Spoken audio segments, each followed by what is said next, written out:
picking up from where we left off on the last video clip. So meta-analyses, the example I was going to give there is, let's say as a researcher you're interested in looking at the occurrence of child sexual abuse among adults who are dealing with eating disorders.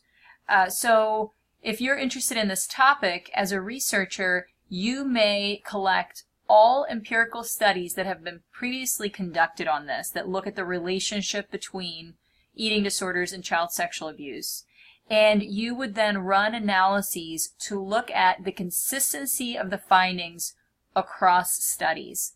So ideally, you would hope to find out that the findings of these studies are comparable to each other. So for instance, you might hope that when you look at these studies that you find that all studies have found that there is in fact a relationship between these two variables and that child sexual abuse is in fact a risk factor for experiencing anorexia later in life. So again, meta-analyses are looking at the consistency of findings across previous empirical studies. The analyses that are conducted in a meta-analysis are quite complicated, so when you read a meta-analysis, from a statistical perspective, it is more difficult to comprehend. Meta-analyses and literature reviews are both very time-consuming to write, and they're also just more rare. So from that perspective, when somebody does publish a literature review or a meta-analysis, they want the prospective readers to know that that's what it is. And so usually, very often, they will include the words literature review or they will include the words meta-analysis within the title of the article. So for instance, if they were writing a literature review, they might have the title say, child sexual abuse as a risk factor for eating disorders, a review of the literature. That would be the title of that article. Or similarly, if it's a meta-analysis, it might say a meta-analysis of child sexual abuse as a risk factor for eating disorders. And again, the reason why authors would do that is because they want prospective readers to immediately know, just from looking at the title, that that article is a literature review or that that article is a meta-analysis. Okay, moving on to the next slide. So where can you find these peer-reviewed articles? You can, old school, back when I was working on my dissertation, I would just go to the library and literally pull peer-reviewed journals off the shelf and go through them. Obviously, at this point, there are much more efficient ways of doing that. You can still go to the library, certainly, but it makes a lot more sense to look for these peer-reviewed articles online. So you can go to just Google, for instance. You can go to Google Scholar and you can look for peer-reviewed articles there. It's a little bit more challenging because you as the reader need to know what to look for, and you need to be able to figure out which ones are peer-reviewed and which ones are not. So that can be more challenging. However, doing a Google Scholar search can be very helpful, especially at the beginning of your search process. If you're just curious how much is out there on this topic, what are some good search words, search terms I could use, then Google Scholar can be useful. The best place to look is really in online databases.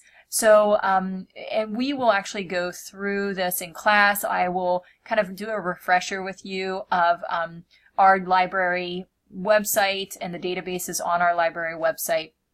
But essentially, the one that I like best is EBSCOhost. And most of you probably have used that already in the past. So online databases tend to be the best place because you can specify that you only want to look for peer-reviewed articles. And so that helps you to really weed out the less reputable sources. When you are searching databases, so let's say you are looking in EBSCOhost, if you cannot find enough articles that are relevant to your topic, then the first place you want to look at is substituting synonyms for some of the words. So for instance, if you're looking at adolescent suicide, for instance, instead of doing adolescent, type in teenager or teen. If you're looking at partner violence, instead of typing in partner violence, try domestic violence. Instead of child abuse, instead of childhood abuse, try child abuse. Again, so try to substitute some synonyms, and that might get you more hits than what you were previously getting. Also, in an ideal world, all of the articles that you would use in your own literature review would have been printed in the last 3 years. If you are unable to find articles that are that recent, then go ahead and just look further back in time. Check your spelling. Obviously, if you have spelling mistakes, you may not be getting you might not be finding all of the articles that are out there. Try to use fewer words if you're not getting enough hits. So if you want to look at parental disciplinary styles, but you're not finding anything, then just try looking for parenting. So again, broadening that search a little bit. And then also you can look in different databases. The reason why I like EBSCOhost so much is because it is very comprehensive. It includes a lot of different databases within it. If you are actually getting too many hits, so let's say you look up pregnancy and you get 100,000 hits, well, clearly that's way too many for you to sift through. So at that point, you want to add keywords, make that search more specific. You could also, once you find one really good article, look at their keywords. Usually right underneath the abstract of an article, it'll say keywords, and it'll list 3 to 5 words that the author listed as keywords for finding that particular article. So if you look at their keywords, you may want to try those keywords in your own search as well, and that may narrow down the number of hits. Also, if you're getting too many hits, you can narrow it down to just English. You can narrow it down to the most recent 3 years. And obviously, you want to limit it to only peer-reviewed articles. If you do happen to find a full-scale literature review, so an article that in and of itself is just a literature review, that's kind of like hitting the jackpot. So then you want to read that literature review and look at, okay, which of the studies that they cited are really relevant to what I'm doing, and then you can specifically look up those articles. Now, you should be aware that even an article that was published, say, in 2017, the literature that they have cited in that article are not going to be the most recent, because as I mentioned before, it takes about a year for something to go from being submitted to a publisher to actually being in print. So you're already a year behind on that, and then if it was published a year ago, then you know that whatever sources they are citing are at least 2 years old, and usually older than that. So even if you find a literature review on your topic, you're still going to want to look for the most recent articles that have been published on the topic of your interest. And we will talk about this more together in class. When you are collecting articles, it's easy to get lost. If you have a total of, let's say, 10 or 12 sources, then it can be confusing to remember what was talked about in each one. For some people, having an organizational tool can be helpful.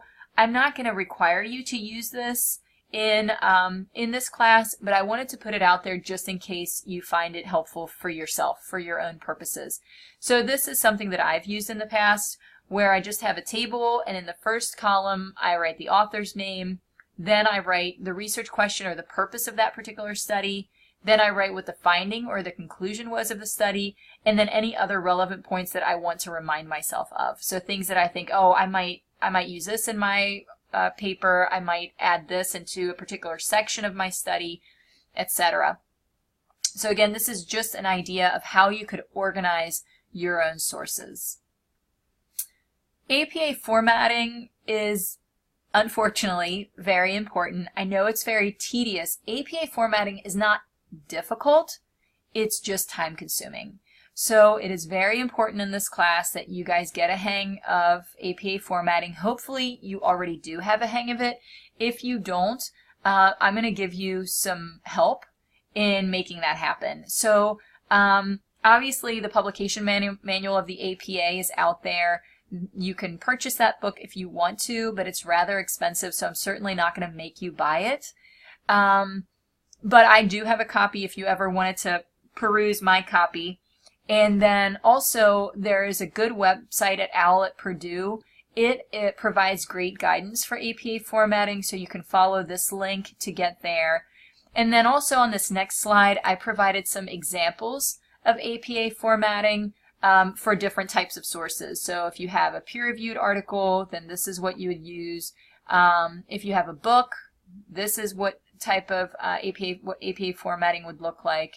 If you have a chapter in an edited book, this is what you would use, etc.